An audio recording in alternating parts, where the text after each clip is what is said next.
সকলোলৈ নমস্কাৰ আৰু আজি মই বনাই আছোঁ মেগী। এতিয়া মেগী খাই অলপ টাউন ফালে ওলাই যাম বুলি ভাবিছোঁ। গতিকে ৰাতিপুৱাই মোৰ ভাত খাবলৈ মন নাযায়, সেইকাৰণে আজি মেগীকে বনাই লৈছোঁ, মেগী আৰু আলু।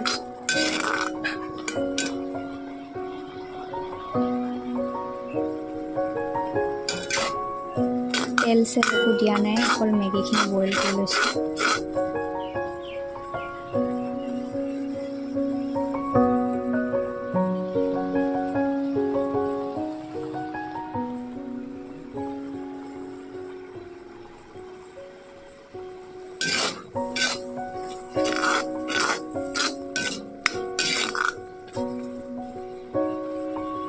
আৰু আজিৰ ভিডিঅ'টো ইমানেই আছিল। সকলোলৈকে ধন্যবাদ। ফাইনেলি এইখিনি আছিলে আজিৰ মেগীখিনি।